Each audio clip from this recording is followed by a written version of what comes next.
Good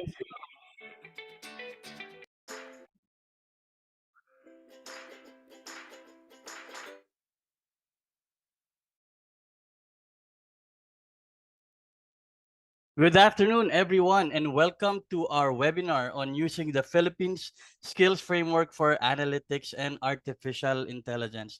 I'm Sherwin Pelaya. I'm the Executive Director of the Analytics and Association of the Philippines, and I welcome you again to this webinar. This June, we are celebrating National ICT Month with the theme Bayang Digital ang Bagong Pilipinas. And this week, we focus on Pilipinong Konektado, where we emphasize the importance of leveraging digital connectivity and investing in upskilling and reskilling initiatives so that Filipinos can adapt and compete in the digital economy. Tonight's webinar introduces the Philippine Skills Framework for Analytics and AI, or PSF-AAI, and presents use cases where academic programs and corporate organizations align with it. We are fortunate to be joined by esteemed panelists from UST, UANP, RCBC, and GCash as they discuss how they adapted the PSF-AAI within their organizations. Now, to kick things off, I'd like to call the very, very busy director of DICT's ICT Industry Development Bureau to introduce everyone to the Philippine Skills Framework for the ICT sector. She is actually everywhere in the Philippines. She is currently in Jensen right now. Everyone, please welcome Director Emmy Delfin. Director Emmy, good afternoon. Thank you for joining us.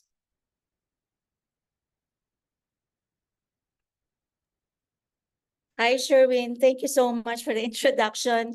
Good afternoon, everyone. Hello from Jensen. It's great to be here. I told Sherwin that we had to stop here in a coffee shop just to join you today, and I'm so happy to be here. So good afternoon, everyone, to our guests and participants, of course, my fellow speakers and panelists, and of course to the organizer in today's webinar, our beloved partner association, the Analytics Association of the Philippines, led by Michelle Alarcon. Hello, Michelle. And of course to the very hardworking Executive Director, Sherwin Pelayo, and of course to the rest of the AAP board and officers and the members. And again, as mentioned by Sherwin, I would like to greet everyone a happy National ICT Month. It's actually the DICT that's taking the lead, but of course, we're happy that our private sector partners are also doing their role in, of course, contributing to any ICT Month related activities. So thank you to AAP for your contribution today as part of the National ICT Month. So today, we come together to celebrate a significant milestone in the industry workforce. You know that we were able to we launched the Philippine Skills Framework for the 5 sectors that include analytics and AI. So we're happy that, you know, this it actually marked the realization of what was once just an idea several years ago, and it actually took us, 4 years to really make this happen and really crafting the Philippine Skills Framework for the BPO industry, including the analytics and AI. So it's incredible to see how far we've come and the hard work that has brought us to this point, and that is the development, as I mentioned, of the Philippine Skills Framework for the ICT industry. And now particularly the topic is about our PSF for analytics and AI. So today, this is truly an honor, and I'm humbled by the opportunity to share this special moment with all of you. But before going to the heart of our discussion, allow me to offer a brief overview of the Philippine Skills Framework Initiative through the collective efforts of various government agencies, with the Department of Information and Communications Technology taking the lead in the PSF for the industry. The PSF endeavors to standardize and elevate practices within the ICT sector. This strategic initiative aims to equip our workforce with global leverage by enhancing their competency and professionalism while fostering innovation, efficiency, and growth. So at its core, PSF is grounded in the vision of establishing a robust framework that evolves alongside the ever-changing landscape of the ICT realm. Projected to empower our workforce with technological adeptness and resilience, it sets clear standards defining the skills, knowledge, and job roles expected of ICT practitioners in multiple industries. It also serves as a benchmark for educational institutions, employers, and professionals alike to ensure consistency and excellence in ICT practices. Furthermore, the PSF places a strong emphasis on continuous learning, professional development, and ethical conduct within the ICT sector. Through tailored programs and initiatives, professionals have access to resources and opportunities to enhance their skills, stay updated in emerging technologies, of course, and remain competitive in the global market. This commitment to lifelong learning fosters a culture of innovation and adaptability, ensuring that the ICT workforce remains agile and responsive to evolving industry trends and demands, while also promoting ethical conduct and standards of practice. So this foundation serves as a guiding principle for professionals, instilling trust and confidence among stakeholders and safeguarding the integrity and reputation of the industry as a whole. With that being said, I trust you now have a glimpse of why the PSF will be such an innovative addition to the ICT industry, because beyond its role in setting standards and ensuring quality assurance from a macro perspective, it drives the overall growth of the industry and sets the stage for our workforce to excel globally. And I'm confident that by adopting the PSF within your organization, and thanks to our resource speakers, and Sherwin, nagulat naman ako that they have already adopted the PSF in their own respective companies.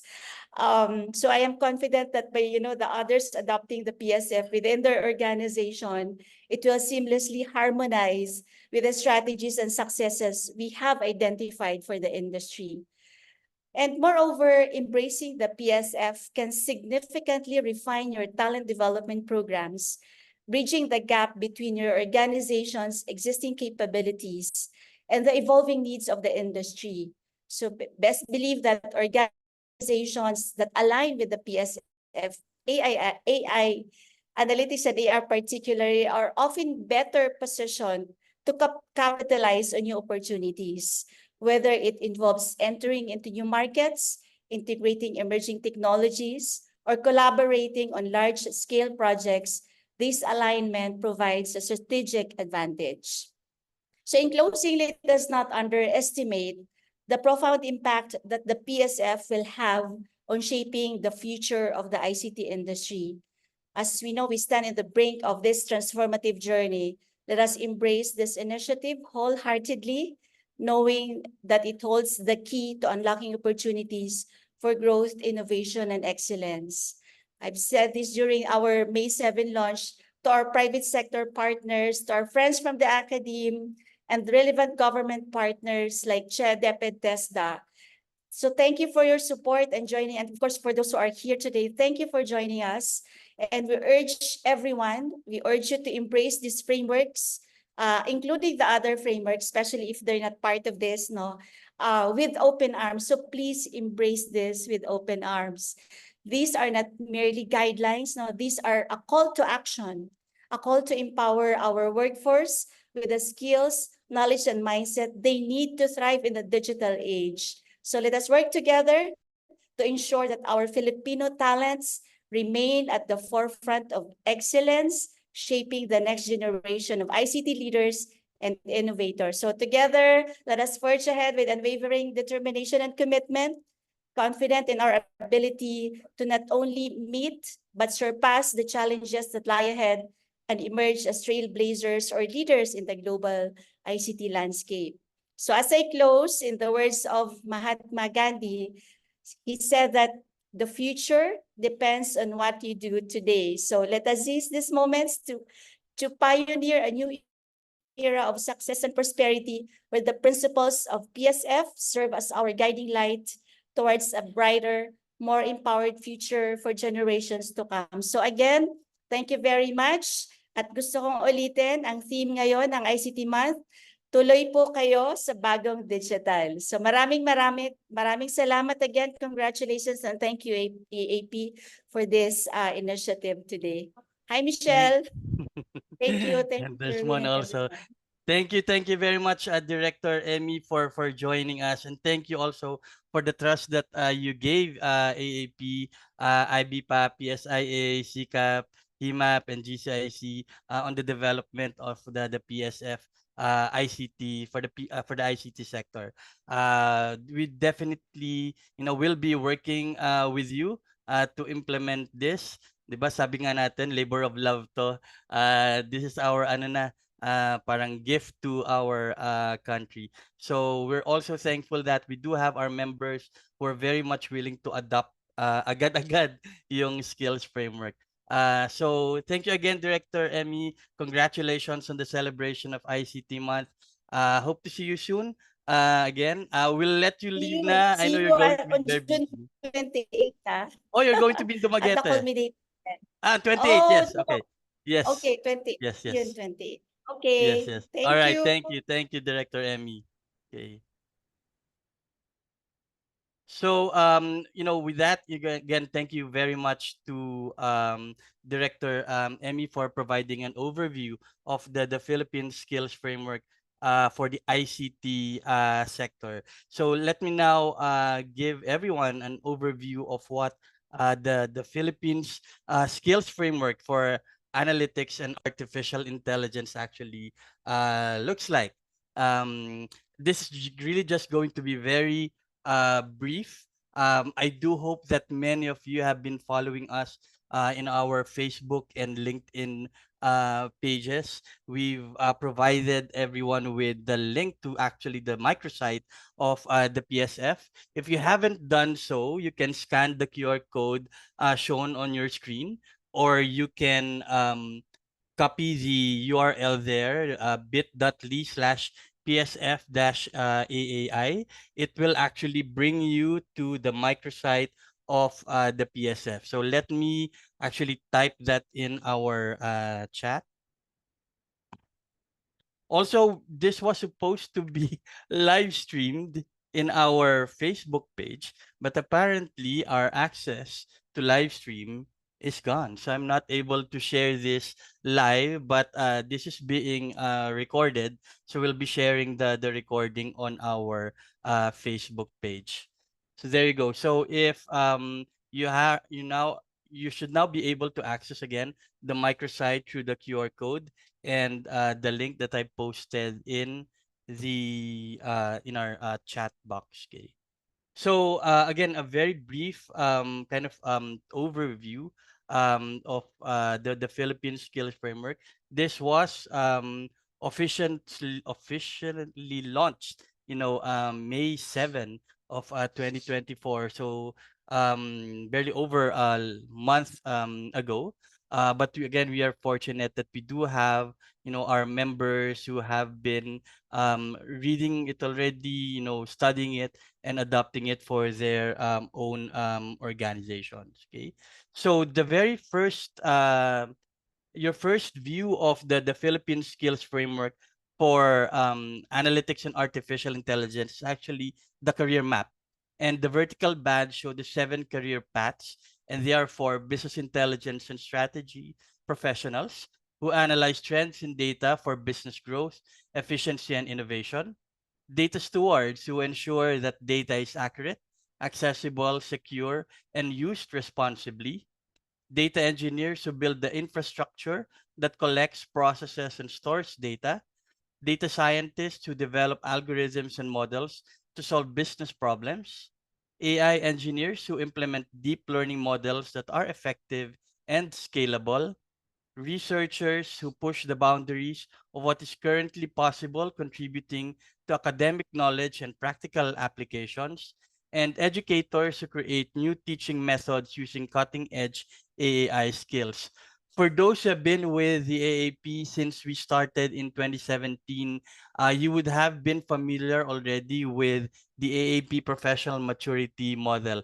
This is actually an evolution of that professional maturity model, where before we had functional, data stewards, data engineers, data scientists, functional analysts, and analytics managers. With the PSF-AAI, we've actually expanded the career paths to include AI engineering, research, and educators. And we've combined together in one path the functional analyst and the analytics manager. We've also highlighted the various roles in each of the career paths. Okay. Now, the horizontal bands of the framework, and I know Richard has a question already in our Q&A. We'll be answering that, especially with our colleagues from RCBC and GCash. Now, the horizontal bands of the framework can actually match an organization's job levels from associate entry level to supervisory and leadership levels. Now, organizations can tailor fit this to suit their own organizational structure.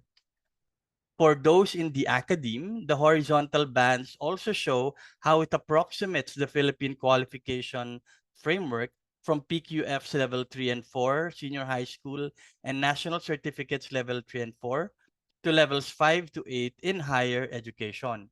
It is an approximation at this level because each job role requires competencies at varying proficiencies. It will be at these proficiency levels that the PSF aligns with the PQF. Okay. Now, again, you should have access to the microsite. You could play around with it. You can click any of the boxes in the career map because a box in the career map is a job role. Once you click that on the left side, you will see the job and skills map for a job role, which consists of the job description, the critical work function, and the key tasks, and the performance expectations required of that specific job role.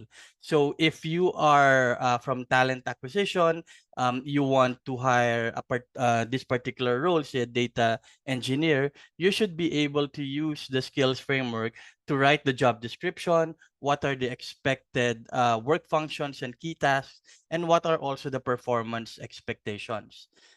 For those who are supervisors, team leads, managers of teams of people, and if you do have performance management cycles within your organization, you should be able to use this to inform your workforce, your employees that, hey, these are the performance expectations at this particular level.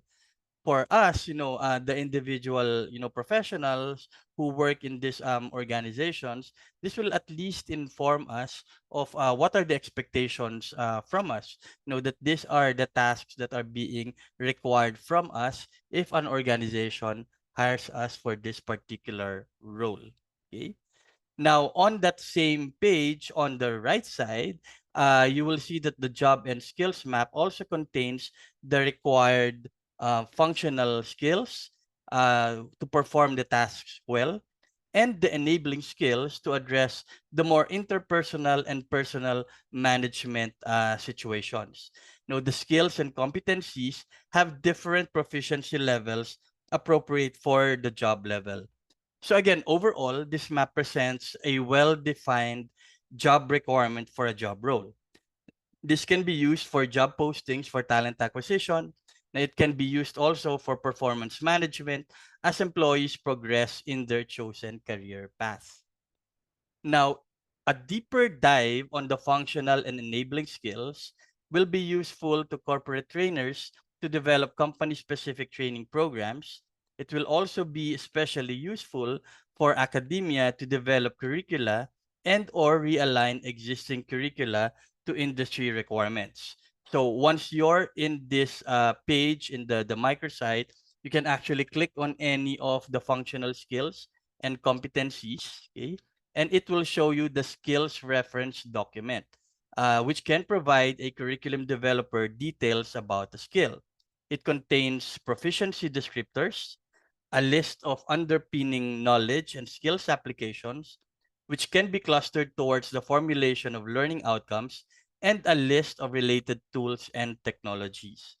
Now, the competencies are presented as 6 levels from basic level 1 to advanced level 6. The proficiency level descriptors are the same as that of the qualifications framework.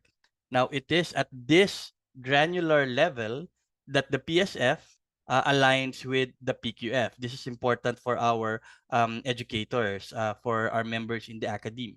It is at this level that competency standards and individual subjects or modules should be created. Now, this is also where micro-credentialing can happen. The enabling skills are the skills to build skills. Each enabling skill also has a reference document that contains, the same components as the functional skills. The competencies are presented as 3 levels: basic, intermediate, and advanced. Okay. So now, as an individual professional, um, the list of functional skills and enabling skills will inform you what are the specific competencies you need to build and at what proficiency level, depending on the level you are at in your organization. Okay. So you will see that, for the functional skills, there's actually a maximum of 6 proficiency levels. And of course, the complexity increases as you get you progress to your chosen career path. Okay. There are 78 AAI functional skills that range from business strategy to technical skills, from domain to governance and compliance skills. Now, the required proficiency level for each skill varies by job level and career path. Okay. Now, don't worry. Depending on your chosen career path or role, you will actually not be required to know all of these, functional skills. If you're into the more technical role, of course, the expectation is that you will need to have competencies more in, say, design and architecture, development and implementation. But if you're more into the business side, like the business intelligence and strategy, the data stewardship, your functional skills will most likely be under business and project management, governance and compliance, strategy planning, and implementation. So you will see that, once you click on every role in the career map. There are 16 enabling skills that are grouped into interacting with others, thinking critically, and staying relevant. These are the same enabling skills across all the other skills frameworks as well. Now, we really designed all of the Philippine Skills Framework, not just AI, but all of the skills framework for the ICT sector as a framework for every Filipino. Meaning that for the PSF-AAI, it is not just aimed at nurturing builders or developers of AI systems, but it is also meant for leaders who steer organizational visions, planners who design the future, researchers who explore the frontiers of innovation, and educators who shape and impart knowledge. Now, importantly, it extends to users of AI. This inclusive approach ensures that the transformative benefits of AAI are accessible to all, paving the way for a future where technology empowers every individual, fosters equitable growth, and positions the Philippines at the forefront of inclusive technological advancement on the global stage. Okay. Now, since finalizing the framework in January 2024, even before it was officially launched in May 2017, we were already fortunate enough for some of our members to volunteer to test the framework by adapting or creating new programs, and some of them are here, including UANP's Master in Applied Business Analytics program and their certificate course in data governance, University of Makati's diploma program on associate data engineering, UP Diliman's doctoral program on data science, which also serve as basis for some of the more advanced competencies of the framework, as well as undergraduate programs in UANP and UST, UP Diliman's master's and doctoral programs on AI, serving again as basis for some of the more advanced competencies in AI engineering, as well as DICT's recently launched AIDS program for countryside development. DTI had a call for building the pioneering team of the Center for AI Research in the Philippines, and they were able to use the job descriptions under Applied Data and AI Research to search for this team, a pioneering team for the Center for AI Research. And then, of course, we have UST's Master Track Specialist Certificate on AI Integrated Learning and Development for Educator. Now, to facilitate wider adoption of this framework, the AAP is working with CHED, uh, TESDA, and DepEd to introduce analytics and AI, even at starting from the STEM track in senior high school to tech voc education, and of course to higher education. So we will be closely monitoring the use of this framework with the hope that, after this session, your organization's logos will also be part of this particular slide. Okay. Now, we really need to the PSF initiative is really meant to bridge the skills gap between what industry needs and what the education sector produces. Now, this requires a whole nation approach. First, the government, the education sector, and the industry would need to align with the PSF by standardizing job roles and requirements, creating new occupational codes and plantilla positions, and providing guidance to education and training providers through aligned curricula, competency standards, training regulations, and assessment mechanisms. Second, skilling and upskilling opportunities would need to be provided to the current and future workforce by developing and offering training and degree programs, internships, and enterprise-based training programs.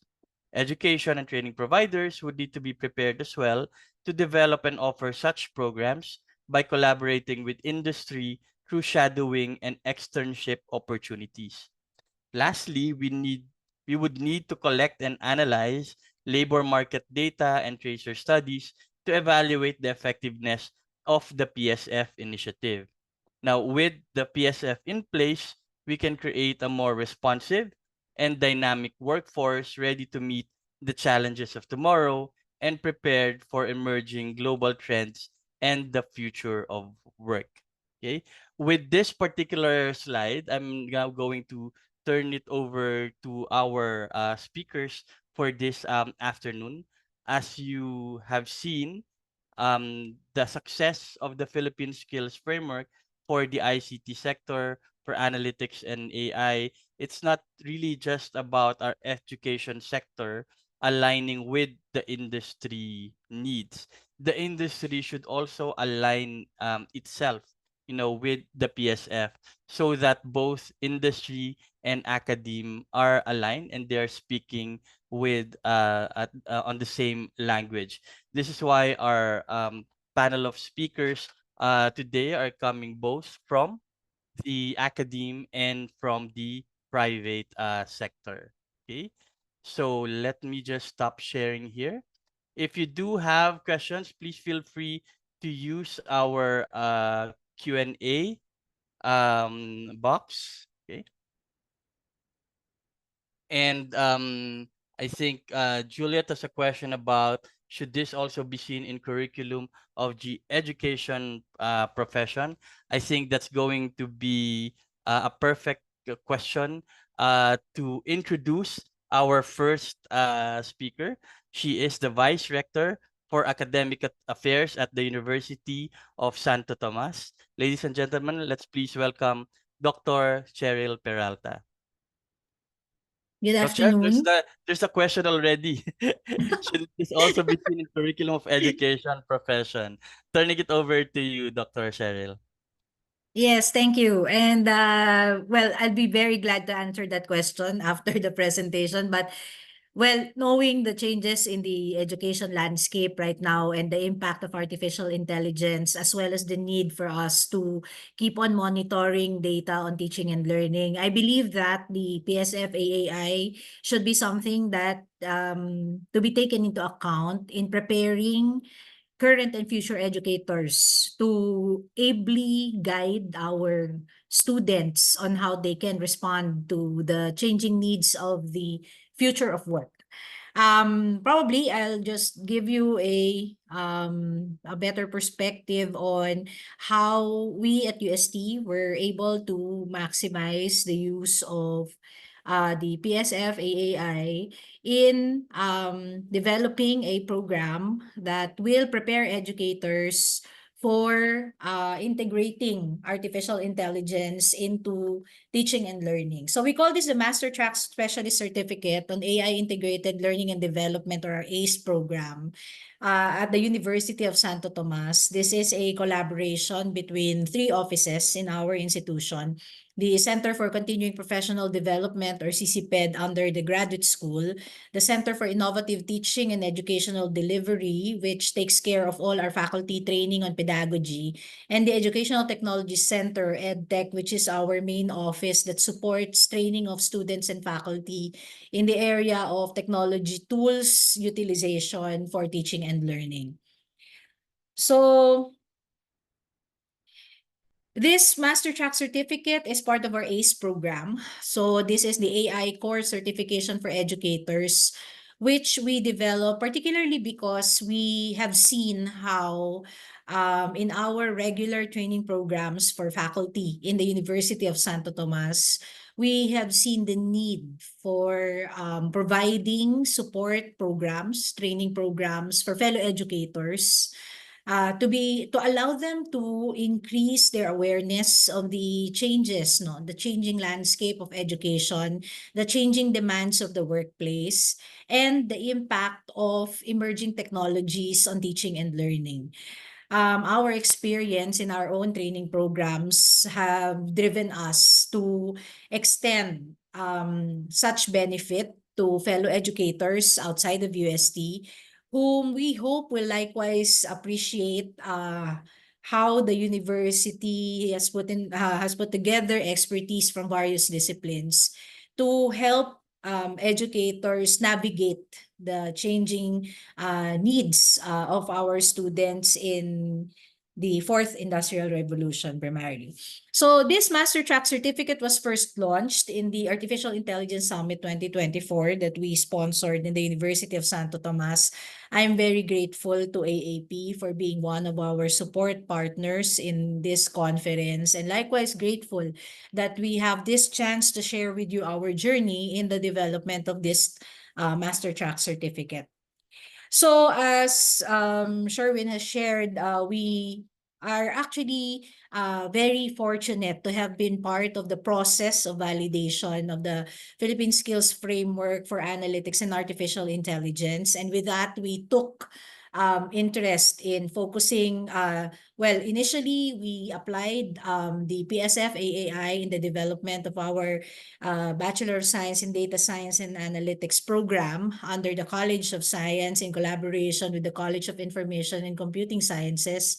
But later on, we felt the need to likewise respond to the changing landscape that will demand more competencies or additional competencies for educators in whatever level of education, whether it's basic ed or tertiary level. So we did this Master Track Certificate to focus on data AI education. But you'll see that in the PSF-AAI, the details on the levels of roles that that professionals can go through was referred to the BSF Human Capital Development, Learning and Organization Development track. We did get the chance to have a focus group or a workshop at the AI Summit to ask key higher education leaders as to how we can draft the levels of proficiency or the roles under AI education. And we hope that later on, those information that we gathered from that workshop will help define further what levels can be obtained or can be acquired by those who would like to progress in their knowledge and expertise in AI integration into education. So we again are referred to the Human Capital Development Philippine Skills Framework, and here we focused on learning and organization development, particularly the track that develops specialists for learning and development. So the pink box here at the bottom, the left one within the orange box. Now, why did we operationalize the PSF-AAI? Actually, we were looking at how teachers, particularly our teachers in the university, in our experience, we know that while there are programs where teachers are licensed professional teachers, they are graduates of education degrees, or at least they took the teacher certificate programs, they are qualified to take the licensure exam for professional teachers, and therefore they are equipped with the knowledge on pedagogy as well as probably technology integration into teaching and learning. And that helps them prepare learning plans that are suited to meet either the competencies, the prescribed or drafted for their respective programs, or the outcomes, as in the case of tertiary education. But we also recognize that many of the programs at the tertiary level, they have teachers who come from professional practice. They do not necessarily possess education degrees, and therefore at the university, and also because we wanted to have a harmonized understanding and harmonized approach to outcomes-based education. So that's why we have regular training programs for faculty. And we consider those as post-baccalaureate training programs because they all have baccalaureate degrees. Some of them, or a number of them, a bigger proportion actually have master's degrees, and a significant proportion with doctoral degrees. But still, knowledge of pedagogy and technology is important. So we matched the PSF-AAI on the first column, and then the PSF Human Capital Development in the second column, and a description of each of the aspects of the PSF-HCD. And we thought it would be good to develop programs for different levels or different roles in the academe, which, well, initially we started off with head teachers, course leads who are expected to implement and deliver learning and development programs. And we thought it would be good to start developing training programs for them first. And then maybe later on, when we have enough head teachers, course leads who are already aware of what is artificial intelligence, how it affects teaching and learning, and how we can properly take advantage of artificial intelligence, while likewise being or acknowledging that we have to watch out for ethical and responsible use. Once we have a significant proportion of our teachers taught at this level, then we can probably develop higher levels of training, leading to the development of leaders in the education sector who are well aware of artificial intelligence and how our programs can be tailor-fitted. So what did it entail? We looked at the Human Capital Development, PSF, and we acknowledged that the critical work functions included analyzing the workforce learning need, which we do for our students. We analyze the type of learners that we have, how they can learn better. And then to coordinate the learning programs, we often work together with colleagues so that we can coordinate the offering of courses, as well as how we can ensure horizontal alignment and vertical alignment of the courses that we teach. Then we try to find how learning programs can be supported properly so that we are able to deliver these learning programs effectively to our students. And then, well, managing onboarding and offboarding probably will apply more to the industry, especially in the training of their staff, new staff at that for that matter.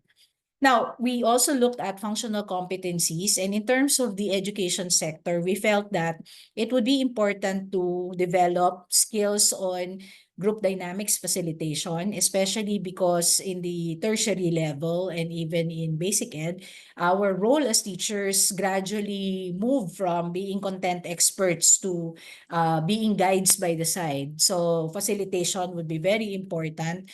Our ability to facilitate student learning and provide student-centered activities would be very important. A learning needs analysis, talent capability assessment, or our ability to assess whether our students are able to achieve the outcomes of our competency that we've set, and then technology integration.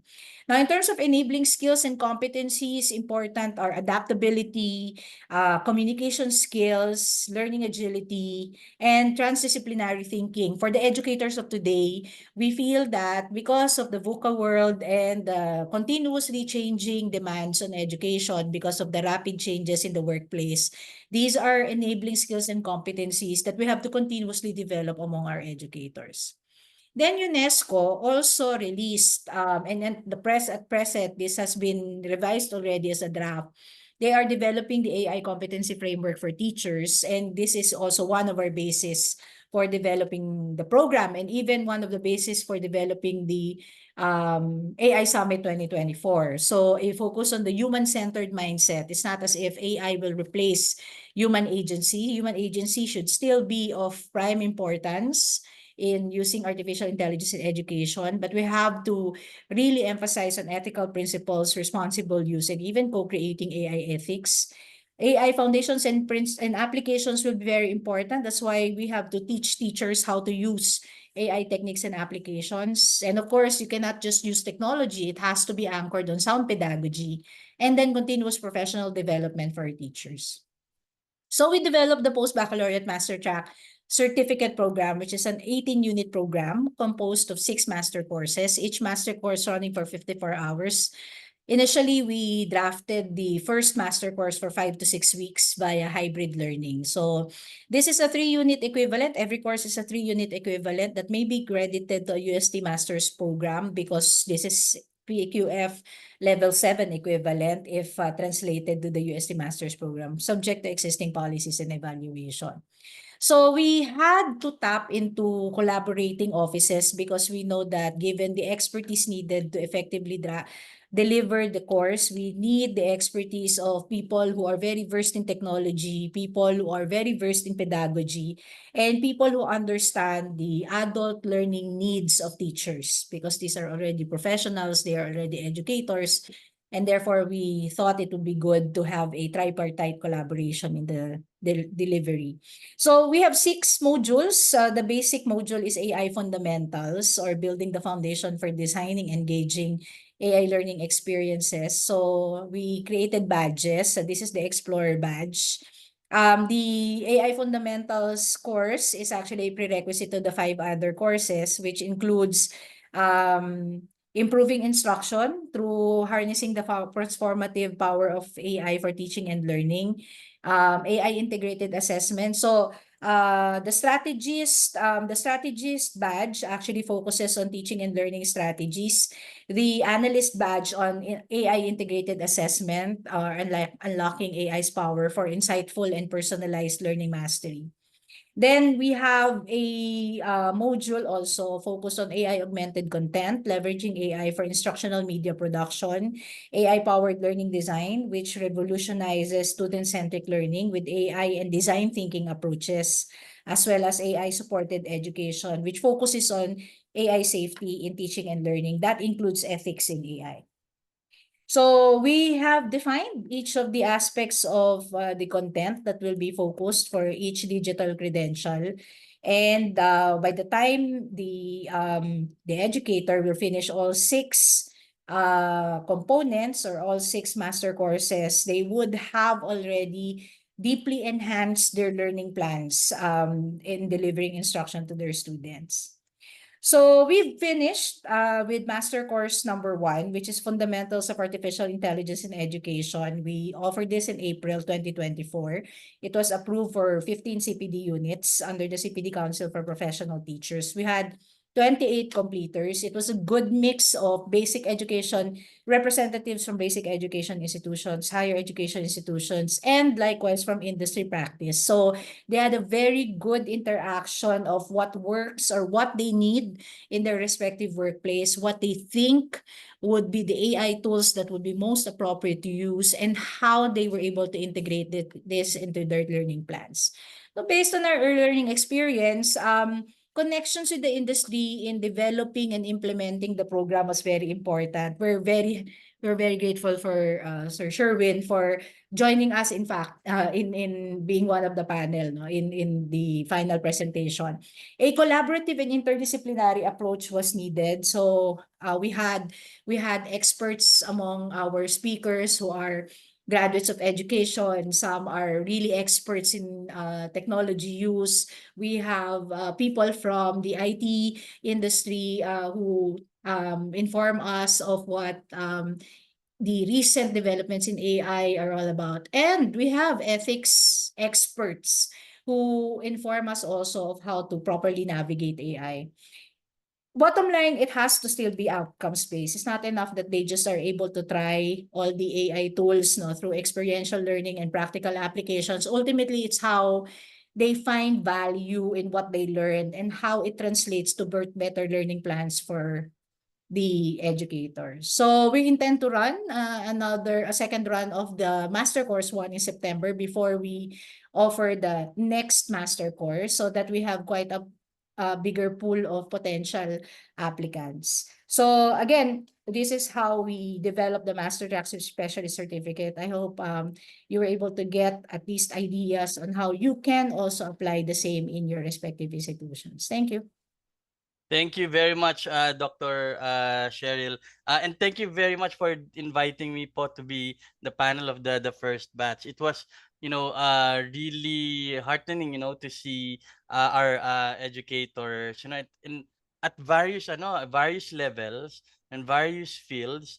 I think there was even someone who's in theology pa nga din, Yes, who yes, participated in there. So it yeah. was, a good discussion on seeing various perspectives on where AI can be used. Okay, Dr. Cheryl, some questions here. Well, of course, this one is I think it's okay, very much okay. Philip was asking how to enroll.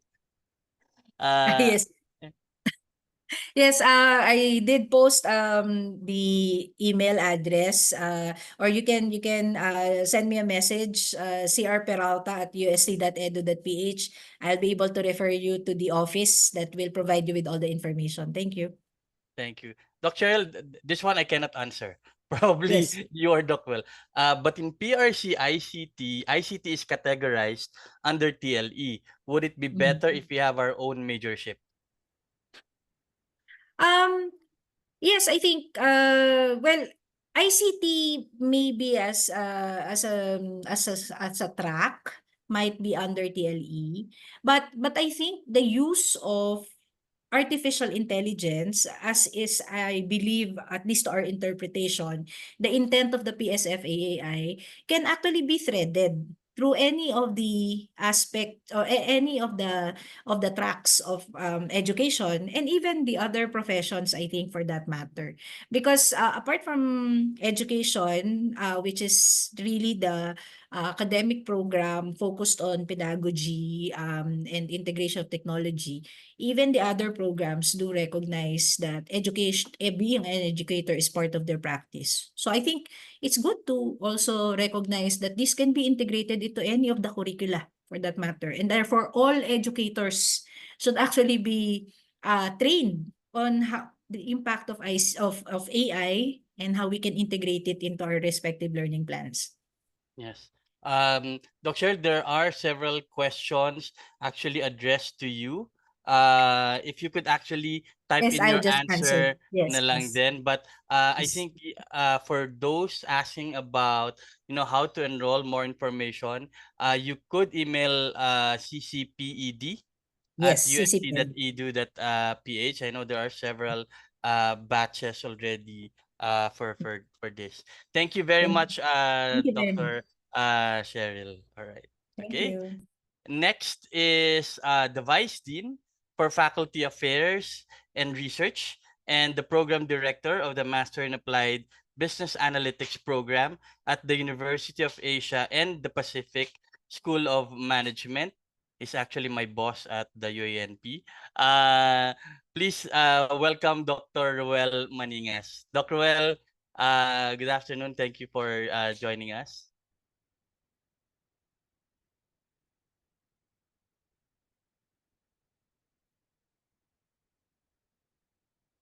Dr. Well, I think, hold on, yung audio, we can't hear you at this time. Baka yung headset, Dr. Well. Sige.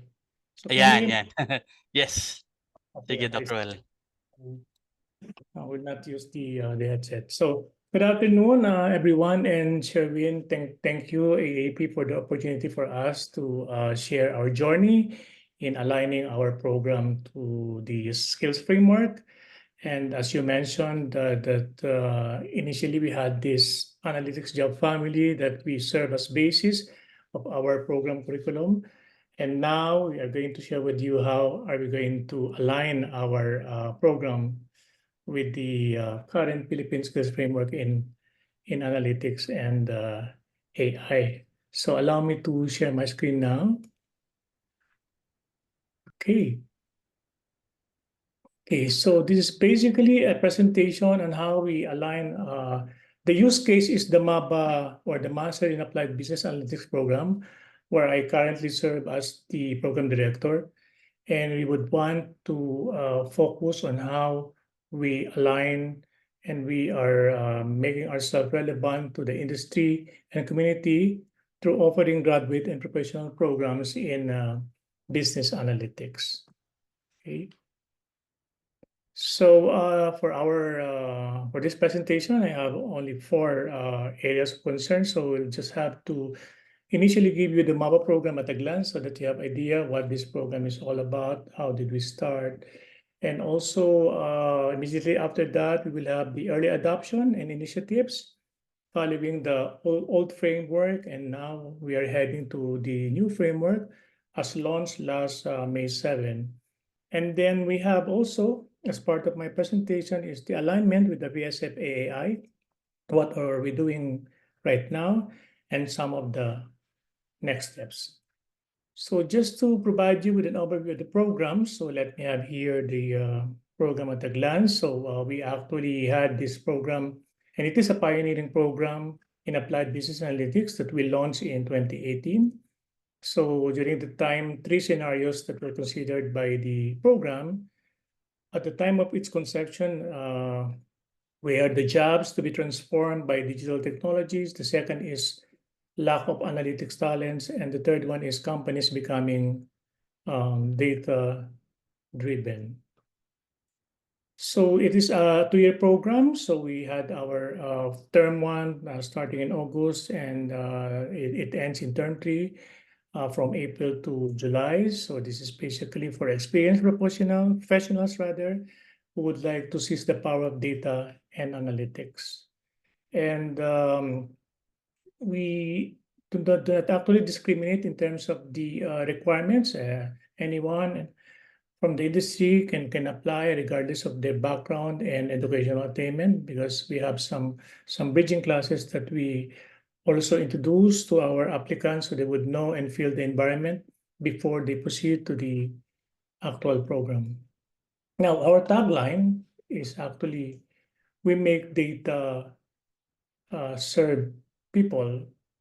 Okay, so the UAP's brand of analytics professional is spelled out in terms of the MABA's objectives, which I'm going to present in the next slide. And the main thing here in our tagline is the data, which is the heart of the program.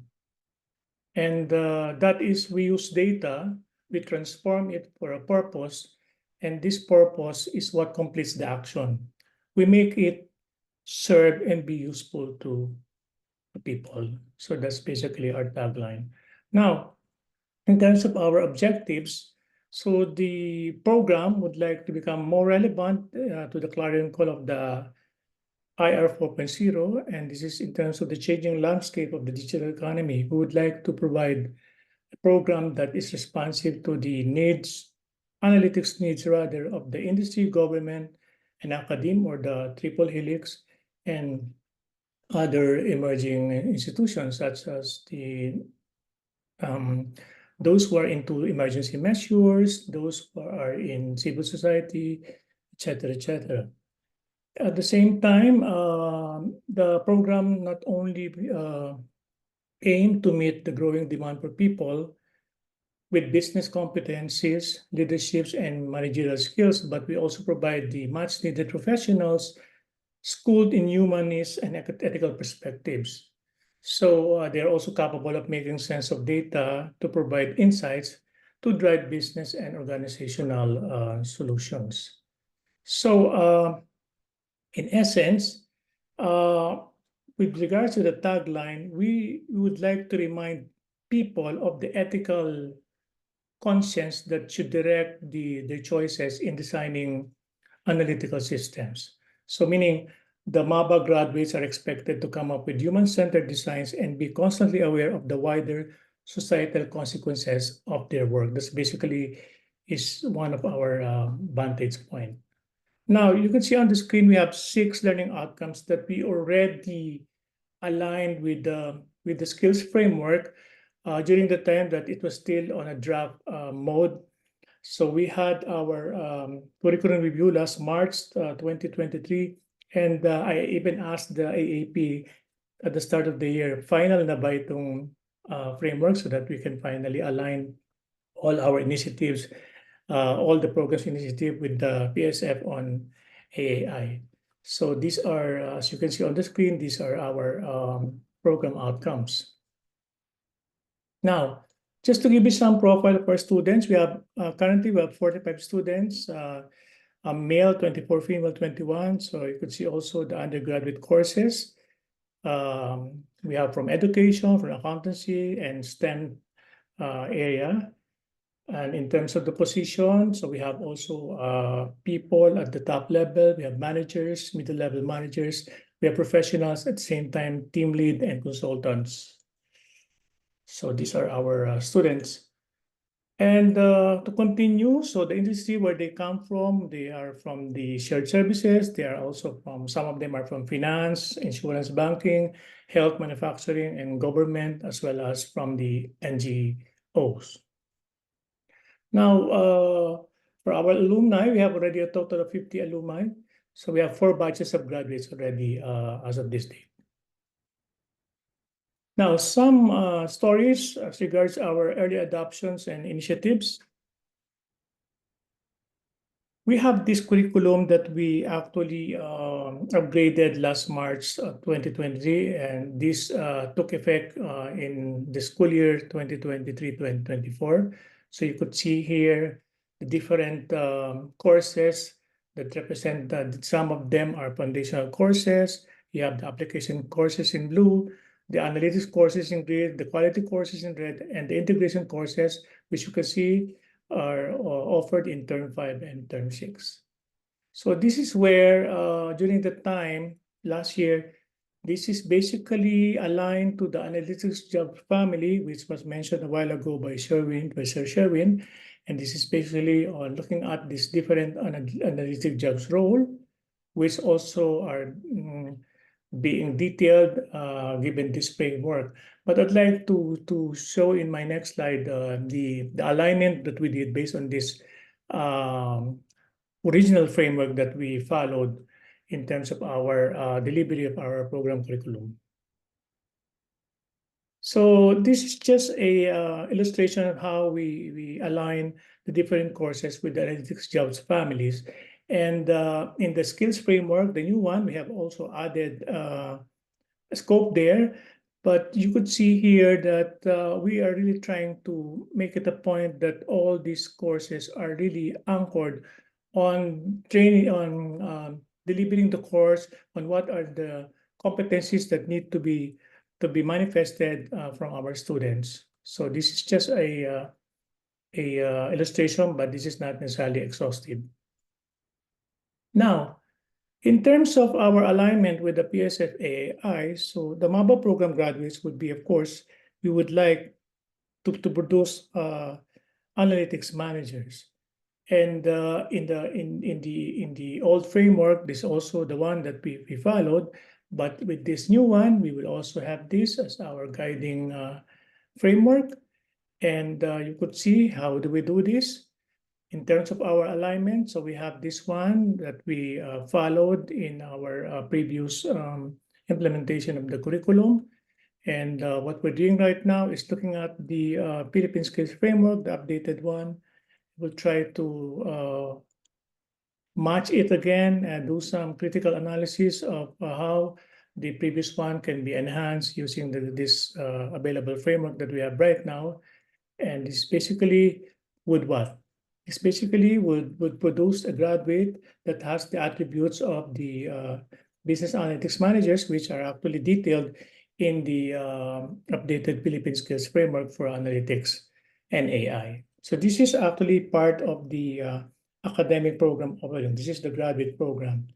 But how do we address the other track here, which is the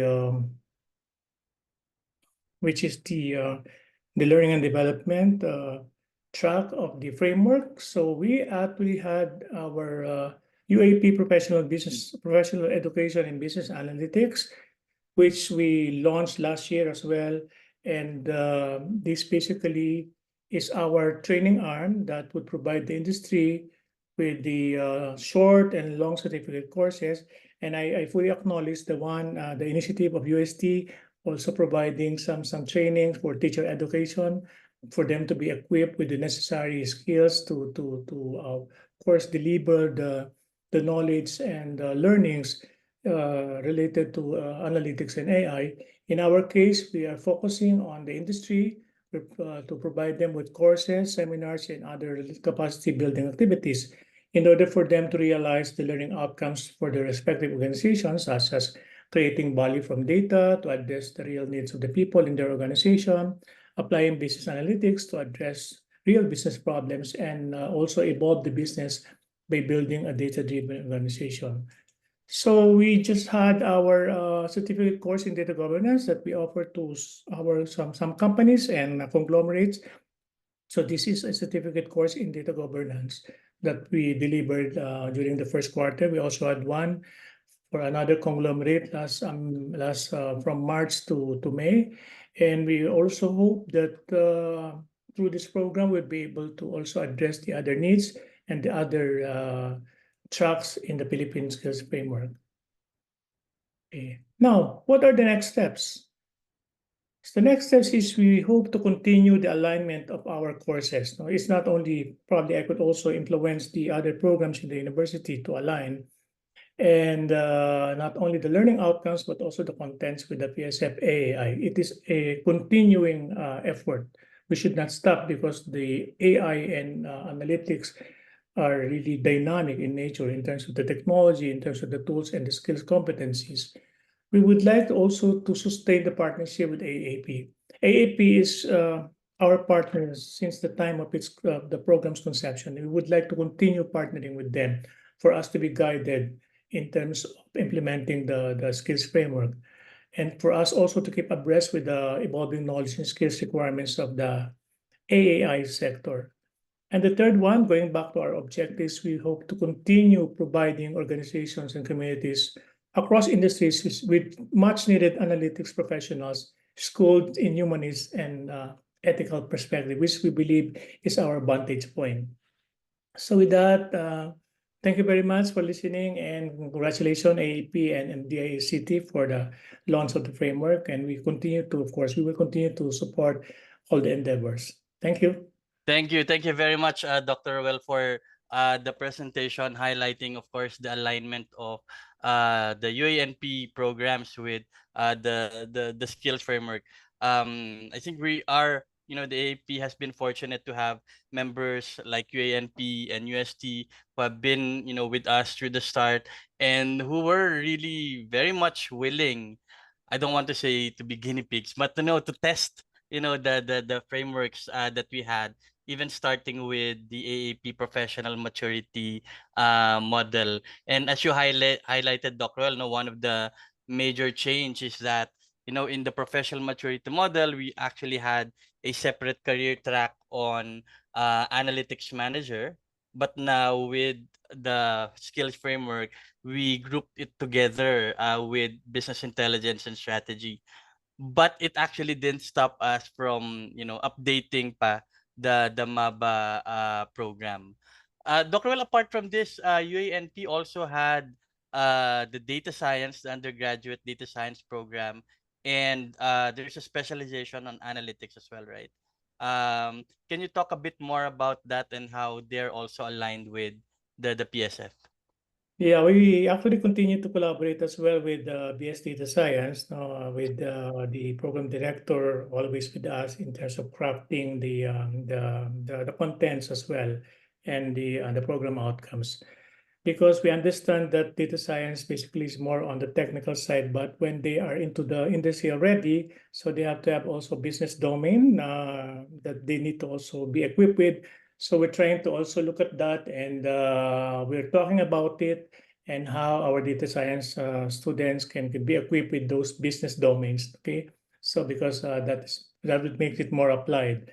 On the part of our BSBA with specialization in business analytics, so we have actually courses such as the fundamentals of business analytics, the data warehousing, predictive analytics, prescriptive analytics, and also descriptive analytics. So all these are actually now being studied and will also be aligned because we understand that when they graduate, they have also the technical components of at the same time they have the business knowledge. So they are to the advantage of course in terms of the providing the necessary skills and knowledge that they would like to contribute to the industry. So we are into that, and we rest assured that in the UAP we will continue to collaborate and communicate for us to have one strong voice and to bring the skills framework into reality, and preparing also our students to be ready to the skills requirements of the industry Yes, across thanks. range Yeah. of course. Thanks, Dr. Well. One of our graduates is actually attending here. Si Okay. Nina is here. And Nina, I mean, for the longest time, ang question yan, when are you going to have a doctorate program daw on business analytics? Yeah, we have to follow some guidelines there, no? Because for there are some accreditation and requirements from CHED before you could have it. But we'll see in due time. Why not? No, so probably initially we just have to, as through our professional education and business analytics, we just have to capture all those short courses. And by the way, those short courses can be credited to our MABA program, okay? Because that is being offered by a learning institution. So let's dream of that. No? So hopefully in the next 5 years, probably we have already our PhD or doctoral program in business analytics. All right. Thank you very much, Dr. Well, for joining us and, at least enlightening also members of our academe on how the Philippine Skills Framework can be used to create new programs or even enhance, existing programs. Thank you very Yeah, much, Dr. Ruel Maningas of UAN. my Okay. pleasure. Thank you very much. Okay. So up next, we've heard from two of the members of our academe, showcasing how UST and UANP have adopted, the Philippine Skills Framework to create education programs, in various career paths in the PSF. Now let's hear actually from members of the industry who are using the Philippine Skills Framework to sort of reorganize their structure, or even start building teams as aligned with the PSF.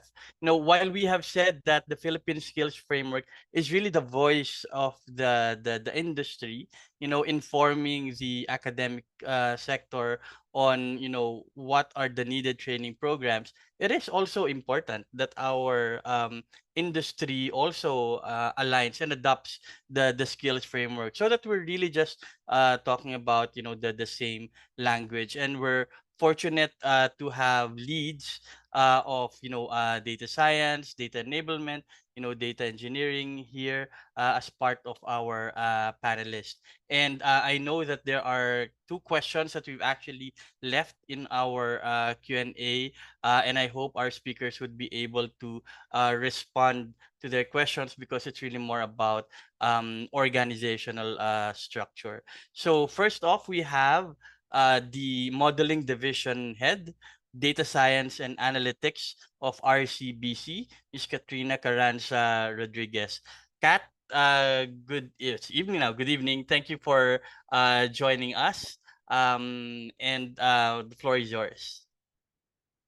Thank you, Sherwin, and good afternoon, everyone, to all the attendees. It's a pleasure to share how the PSF was useful to us in setting up the skills framework of the organization. And I would like to start by sharing RCBC's transformation journey. So financial institutions like RCBC provide essential support towards the country's development. RCBC ranked as the 5th largest private universal bank in the country and continues to expand through strategic partnerships. As a diversified financial institution, the bank serves corporate and individual banking needs through multiple customer channels, offering innovative products and services to various markets. The bank also pursued and launched digital products and service innovations for stronger customer experience. So one of the main components in the bank's transformation story is the AI and data science, as it aims to develop solutions to respond to customers' needs. So as we go through this AI transformation, the bank recognizes that people transformation is the most crucial link. So there is a commitment on organizational capability building and on developing programs and initiatives on talent development. So on top of the digital transformation, we in data science team put together a competency framework, since we recognize that AI and analytics brings competitive advantage and the demand for skilled data scientists is growing at a very fast rate. So before the PSF-AAI was launched, we referenced a competency framework from an APAC regional framework because we identified a gap on role labels and the actual responsibilities and competencies required to perform data science role. So we deemed this as a helpful tool in defining how we want to hone the current skill sets that the team has. When the organization became an AAP member, Q4 of 2023, the Philippine Skills Framework was already being developed, and we became part of the validators until its launch. So since it's already a standard framework for the entire Philippines, covering analytics and AI, this will enable us to benchmark our competencies on a national level. So instead of using the APAC benchmark we used before, we translated all of the frameworks into this PSF-AAI framework. The team was formed 5 years ago, so these rules are already in place within the team. But the framework helped us map out the positions in terms of seniority and level of expertise, because the team started as a flat organization when there were just a few pioneers in each of these job roles. So we started with a data scientist, a business intelligence analyst, and a data engineer. But now, 5 years into this data science practice, we can now define senior positions or the hierarchy of growth horizontally, and we can specify their responsibilities. So in hiring talents, this will serve as a tool, especially in coordinating with the talent recruitment team in terms of defining job descriptions and hiring a good fit talent for a specific job level and for a particular skill sets required. I think this is where majority of the gaps are taking place in terms of hiring a competent data scientist and laying out the job description that's required from them. For the current workforce, this AAI skills framework helps us map out the developmental trainings for the career progression of our people. So of course, job alignment with each individual is crucial. That's why the framework helps us set clear expectations on their work. Talents under RCBC data science are also free to do cross-functional work within the team. So aside from upskilling vertically, we have discussions with our people on what other roles within data science they want to take in or try. So this framework is a useful guide. So actually, when we were talking with our teams, so they can already visually see through this framework what their career paths will be.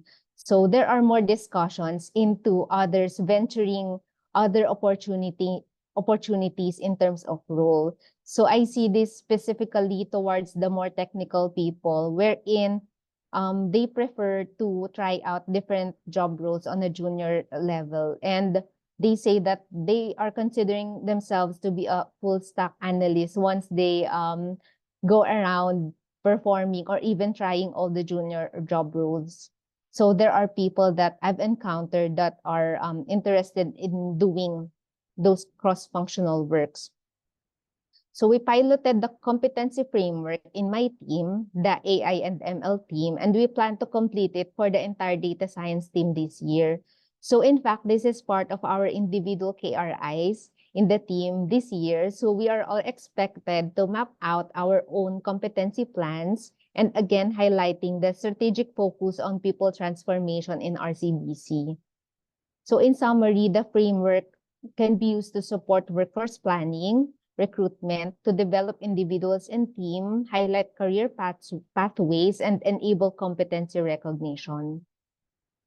To wrap things up, AI and data science is one of the fastest growing field locally and globally. The success of an analytics project relies not only with the improvement of tools, platform, and infrastructure that are in place in the organization, supplemented by good AI use cases that grows as the organization grows, but its success depends heavily as well on the people and the skills that are within our workforce. So that's it for my presentation. We Thank have you. 2 openings, by the way. I was going to ask. Go ahead, Kat. Yeah.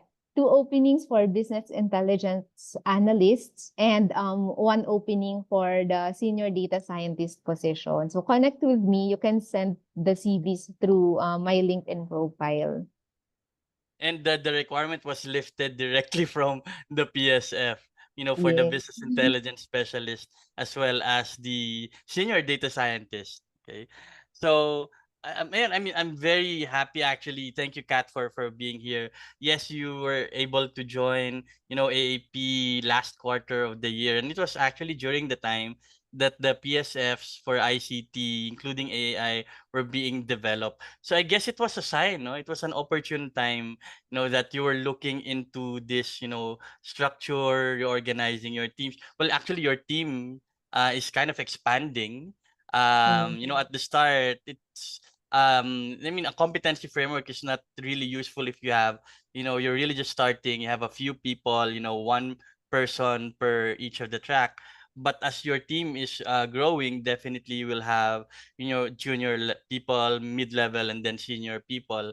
Eventually, you'll have to have a career path for them. That's one of the questions here because the Philippine Skills Framework, as I've shown earlier, it can show you at the start an associate level up to the C level, but it doesn't actually tell the years of experience. Okay, Mm.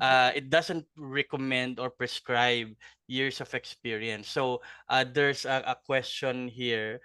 How would you actually, so the answer to the question is it doesn't, the PSF as it is right now, it doesn't prescribe the years of experience on moving from one job level to another. How do you Mm-mm. plan to incorporate that though within RCBC? Mm-mm. So I think aside from the skills, you really should have a good business knowledge because in the junior levels, skills, technical skills is really a requirement. But in terms of the C-level positions or the higher positions, you must be able to push for the project because I think that an analytics project, no matter how complex the algorithm may be, if there's no buy-in from the business, and I think that's where the business expertise will come in.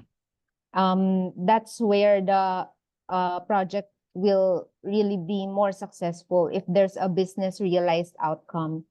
So we level the analysts in terms of how they are able to do an end-to-end level type of work and how they are able to present it to the business.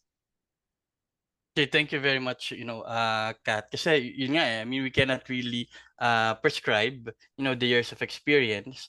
Even at this, I mean, the way that we design the PSF, there are, 7 levels, from entry to C levels.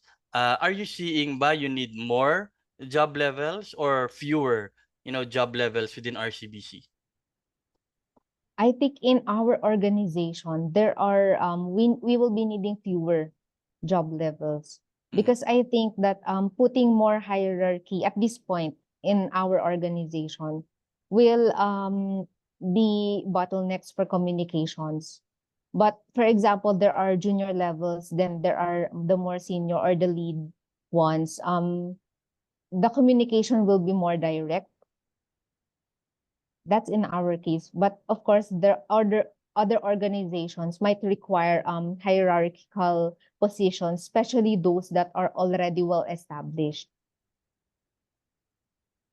All right, thanks, Kat. So there's some questions here, okay? And this is going to be true especially for those who have started, upskilling themselves in analytics and AI, okay? What do you think of, getting career shifters into RCBC? I mean, they probably just recently completed an online course or even project Sparta. Soon we're going to have tech voc courses offered by TESDA. How open is RCVC hiring career shifters? We are very much open to hire career shifters. So it's a good that the PSF framework didn't put the roles into a box, no? So we can select like one particular person is very keen on doing data engineering. We are looking at how creative the person think and not how or what the tools the person knows.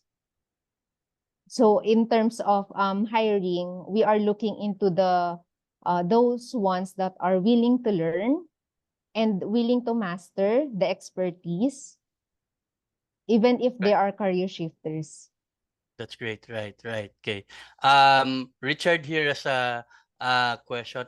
Richard, paggagawa ko sa yung capstone to sa MABA, ha. Richard is our student also in MABA. What have been RCBC's challenges with regard to fitting or integrating the framework to the existing org structure of RCBC? Okay, this is a very interesting question because as I've said, we were formed 5 years ago, and prior that, the analytics team mainly does MIS work. So in order to fit in the framework that we are doing, we stopped doing MIS and we really focus on the job description of each individuals, like what types of projects they are supposed to be handling and what type of contributions to the bank we are expecting them to yield.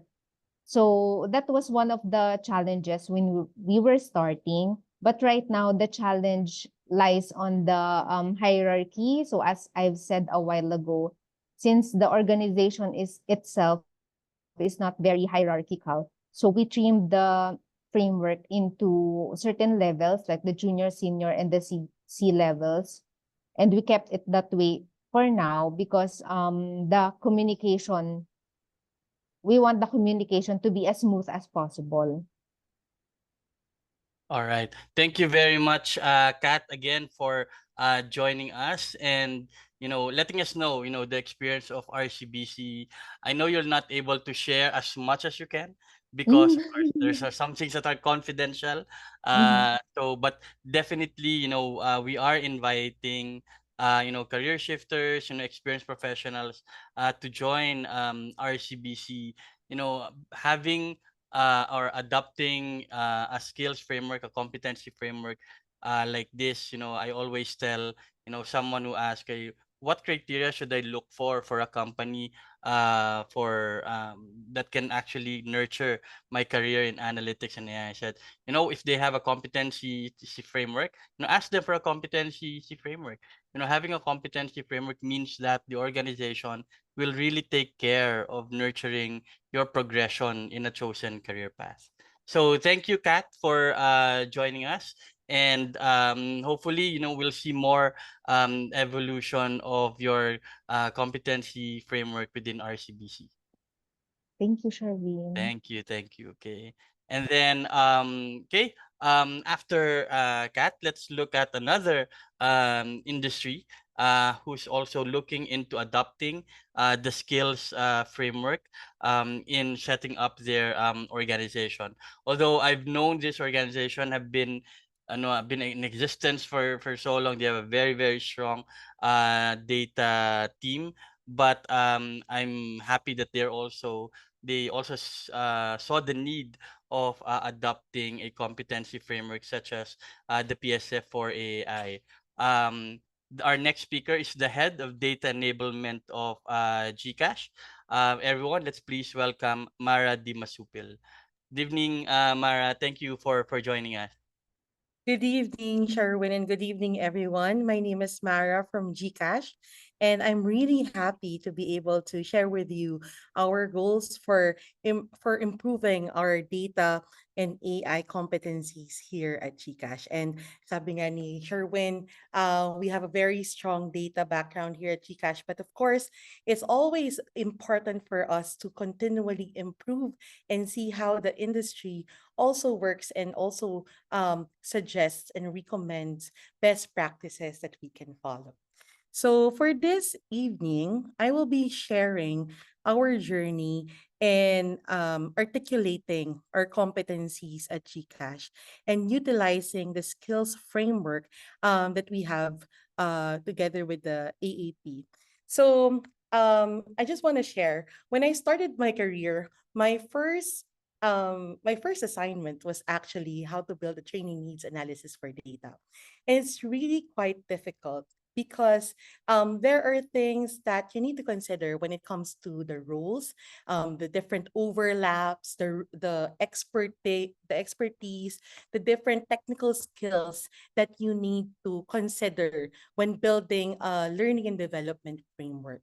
So it is very important for us to have some basis of how we can define the different roles, competencies, and the expectations that we have for the roles.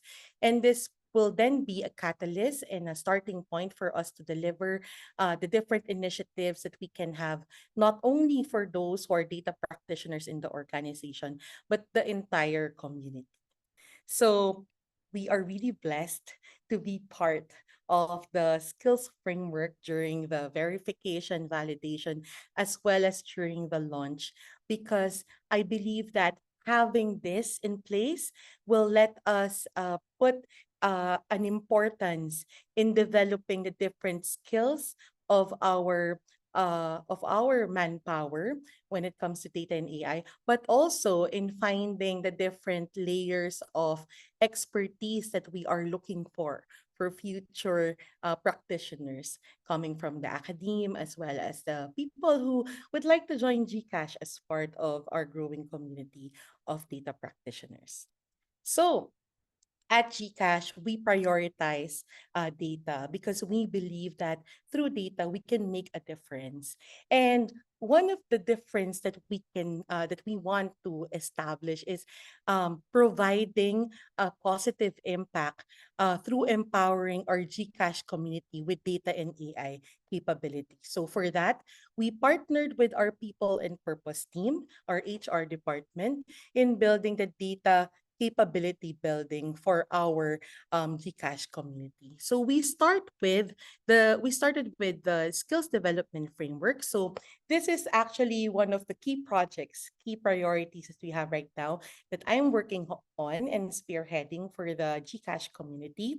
So with this, what we want to do is to be able to define the different data functions across the organization. So it was a painstaking collection of different job descriptions, different roles and responsibilities in the organization. And we have quite a large community of people who are working on data. So having the AAP skills mapping together with the IMDA skills mapping, we were able to review the different roles and competencies for the data functions that we have in the organization, such as machine learning researchers, engineers, both on the field of machine learning and as well as data. So from there, our next goal is to be able to use this input to build a capability building program, which is composed of an org-wide aptitude assessment, uh, different courses for different maturity levels, as well as building learning and experience programs for our data practitioners, as well as those who would like to upskill and learn new data skills that are related to this capability program. So that means immersing themselves into ML AI, improving their data storytelling, familiarizing themselves with data management best practices, and of course, not to forget, being able to establish responsible and responsible data and AI virtues that we will follow so that we can have a baseline foundational practice for ethics in the community.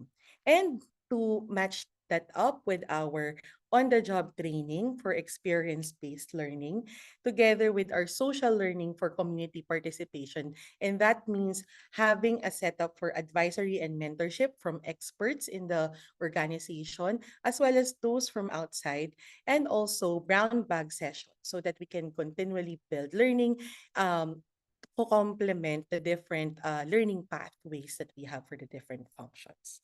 So this is how we intend to use the skills development framework, and it is really the foundation of our initiative, of the development of our initiatives for data in the organization.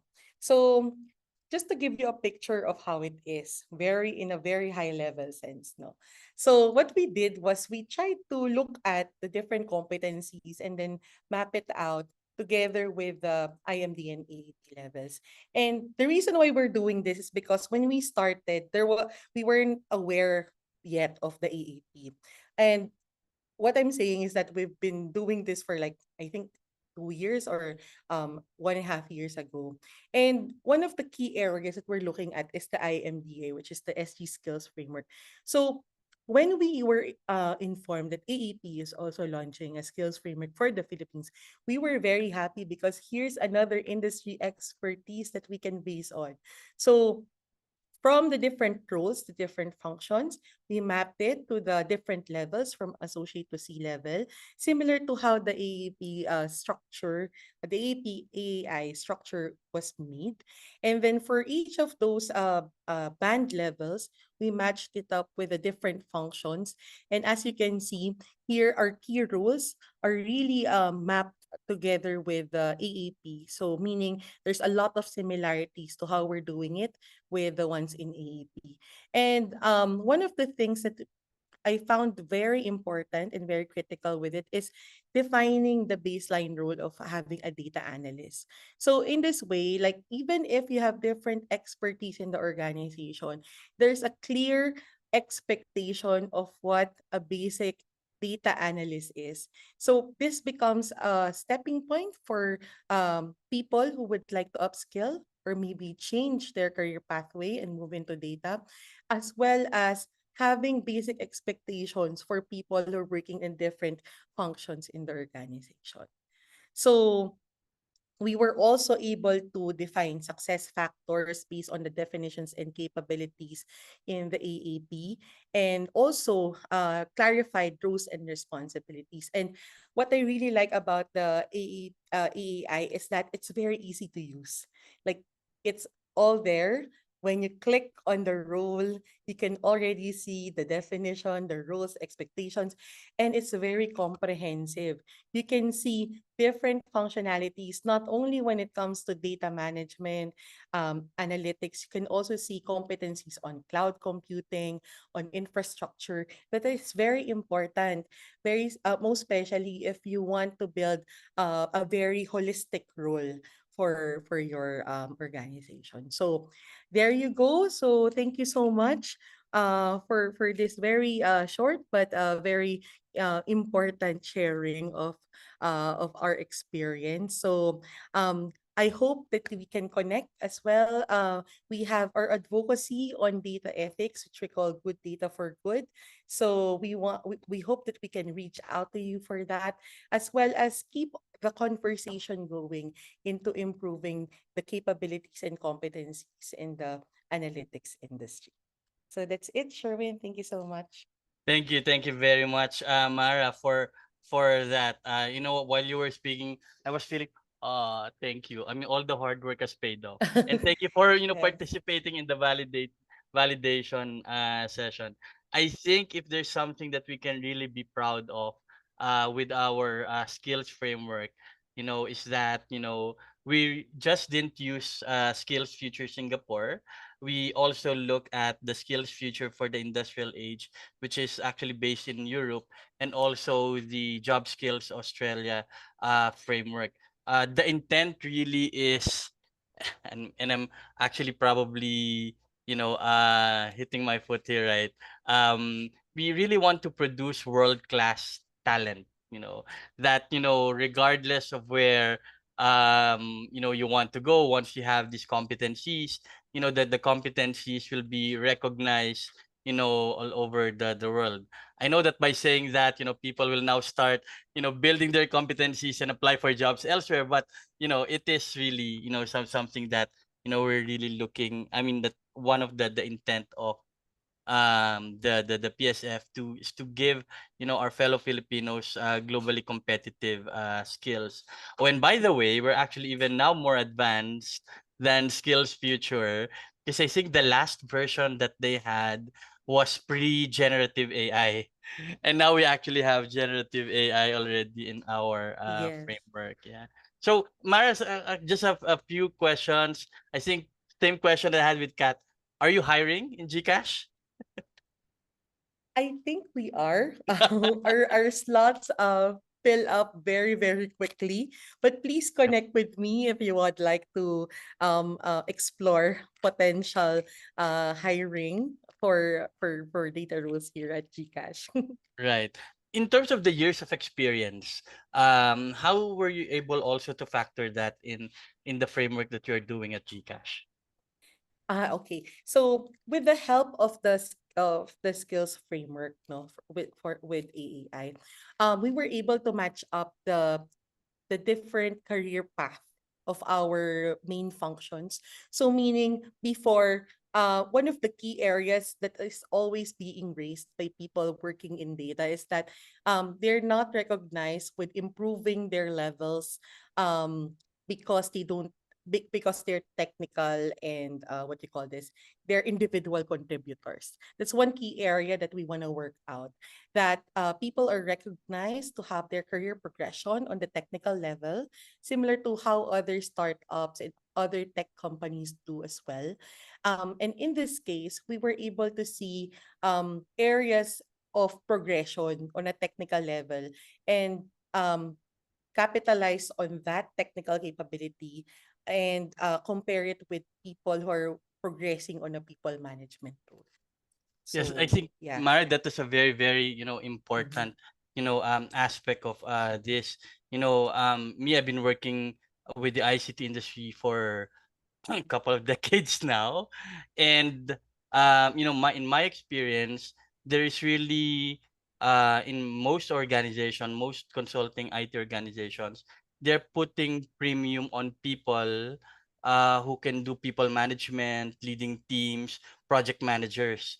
And it's seldom that we see individual contributors progressing in their career path.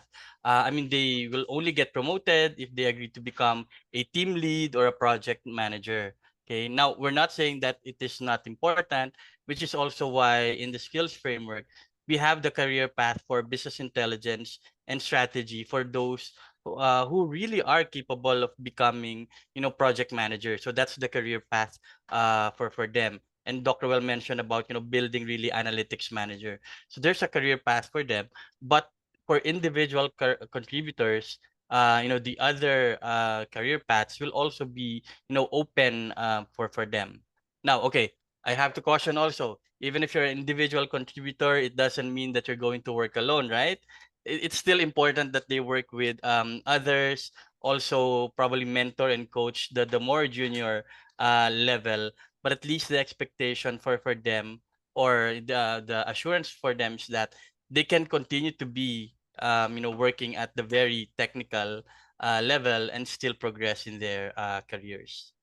Okay. Yes, and That that's what I like about their framework also. It's because you also define soft skills like collaboration in your framework. So those are key areas, even as you mentioned, no, na even if you're a key contributor or an individual contributor, you still develop those types of skills. yeah. Mara, do you see some of these career paths, merging in the future? We've seen that with software development, right?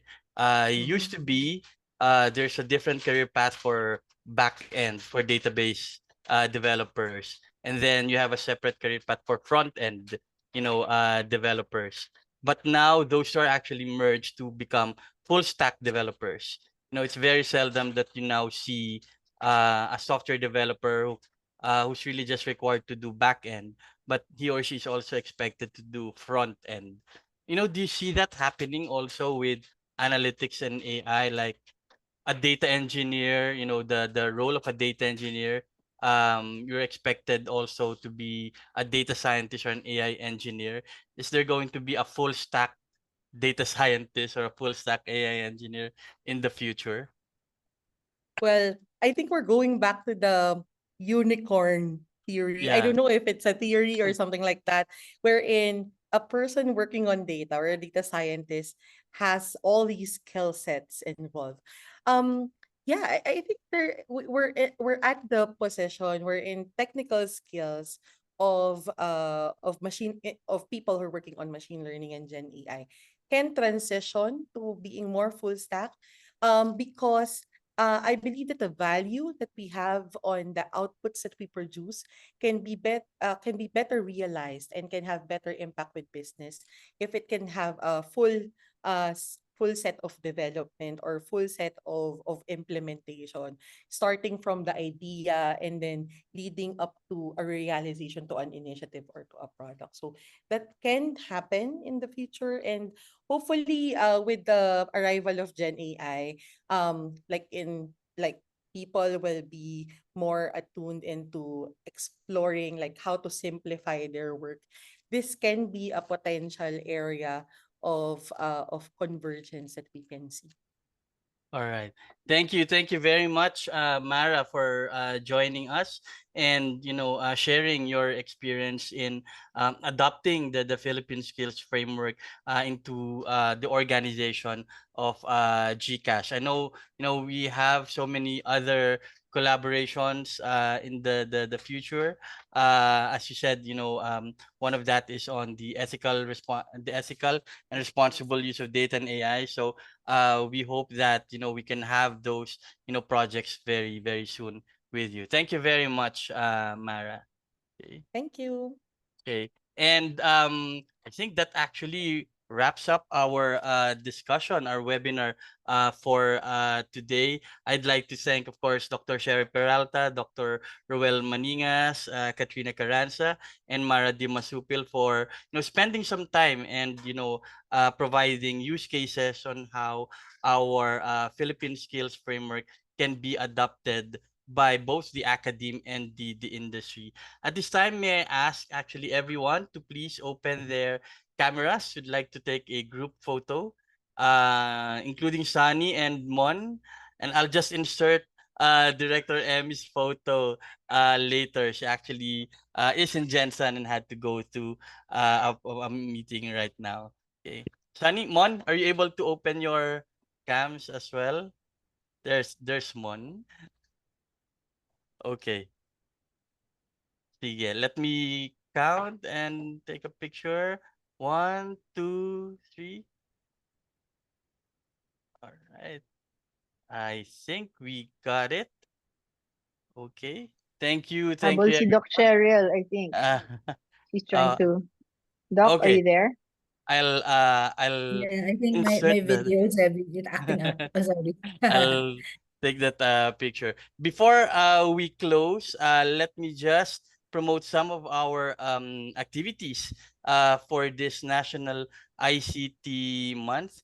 If I can find my presentation, oh, it's not here. Okay, hold on. I think I closed it. Okay, there you go. So in celebration of National ICT month, this entire month of June, we have several activities in store for everyone. So we're now in week 2. We're actually almost done with this webinar on using the Philippine Skills Framework for analytics and AI. Tomorrow, and this is actually in collaboration with TESDA and Gen AI Philippines, we're going to actually have a validation workshop. There was a question on about using AI or AAI. We're actually working with TESDA on creating micro standards on the use of generative AI. So once this is, finalized, you will see again, TVIs, tech bulk institutions ready to offer such courses. On Thursday, we will also again be joined by TESDA for a Zoom webinar from 4 to 5 p.m. Okay, this is especially for private companies, okay, who provide training programs on analytics and AI. So apparently, if you do provide your employees training on analytics and AI, TESDA can actually partially subsidize your training. I didn't actually know that, but apparently there's this program has been going on for so long. So for those of you who do conduct in company training programs, for private organization, ask your L&D team, learning and development team, to join us on Thursday on that. And then on Friday, we're going to also have another webinar where we're going to meet the people behind the various tech communities in analytics and AI with the founders of Data Engineering Pilipinas, our users group Philippines, Gen AI Philippines, and One Quantum Philippines. As we develop our own competencies, these are, tech communities who can definitely help you, build your technical competencies further in data engineering, data science, AI engineering. And if you're interested to know what's next, after AI, there's going to be quantum computing as well. Next week, we are going to, our theme there is about Gobyernong Epektibo. We're going to have a webinar about adopting global standards on AI. We're going to inform you about, the regulations, the policies that are being discussed, within the Philippines. We're going to have someone from the British Standard Institution to talk about the EU AI Act. Just give an overview of the EU AI Act. A speaker from KPMG will talk about ISO 42001 or the AI management system.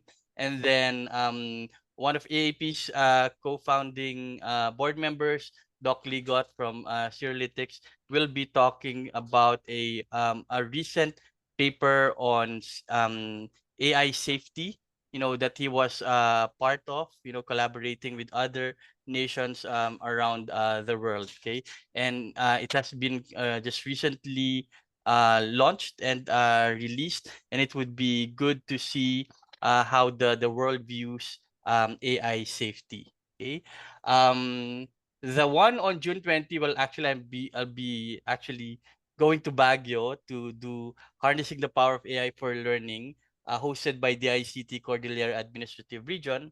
And then on Friday next week will be another interesting topic in collaboration with Microsoft Philippines. Most of the countries in the world will be having their elections, even mid-year elections, this 2024 and 2025. And we've all have seen, how AI can be used for, misinformation, disinformation. Our own president has been a victim of deep fakes. Definitely, there's talk about how AI can influence elections. So this talk on the 21st will introduce Microsoft's project in advancing and protecting democracy in a service that they call Democracy Forward. Okay. And in the last week of June, for our AAP members, we're going to have our 2024 quarter two AAP general members meeting on the 25th. That's a Tuesday from 5 to 7 p.m. We'll soon be opening the registration links for that. And then we're going to be in Dumaguete, some of our members joining us for AIDs for innovation and social impact.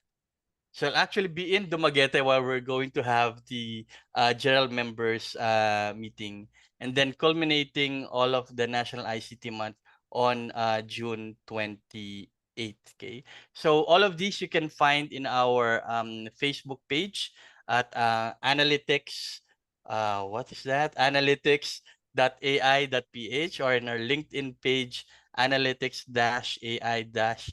Okay, so please feel free to register for these webinars in celebration of the National ICT Month. Okay.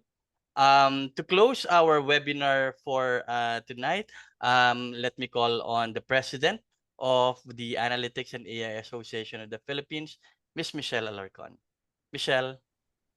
Thank you, Sherwin. Thank you, everyone, for attending. We started, I believe it was around 107, the height of the number of participants when we started the webinar, and we are at 92.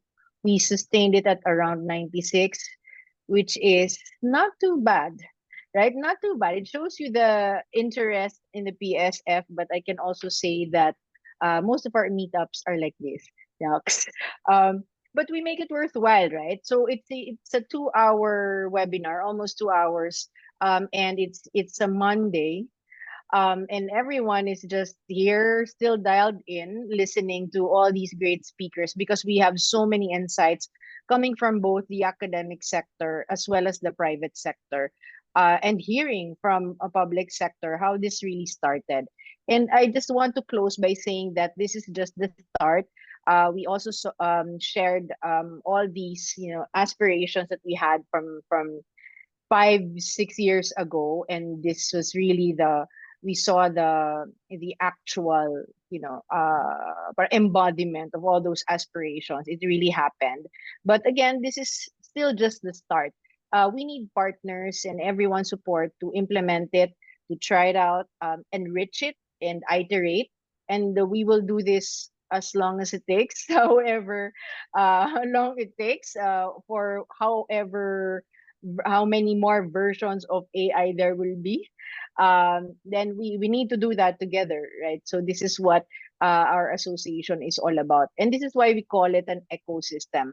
We are not just a community that is getting together, going and discussing topics of interest to us. This is a community that interacts with each other. It's an ecosystem, and as we survive also together through these many interactions and with our surrounding environment, which in this case is an unpredictable technology that is evolving in a very fast pace, which is AI. So let us just hang in there.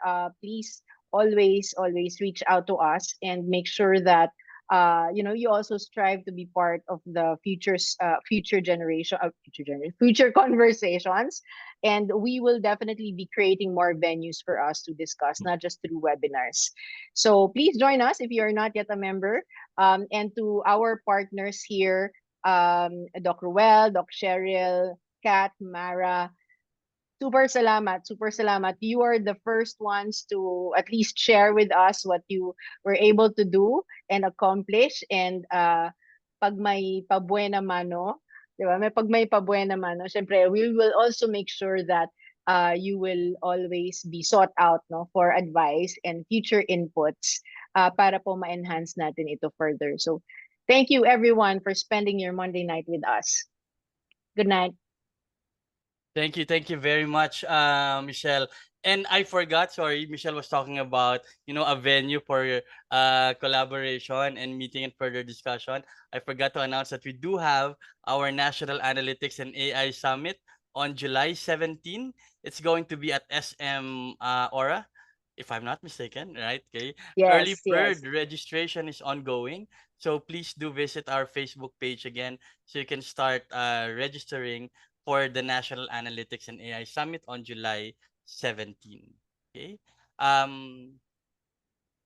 Sige. And with that, thank you again, everyone, for joining us. And we hope to see you in our next webinars in celebration of National ICT Month. Thank you. Have a good evening.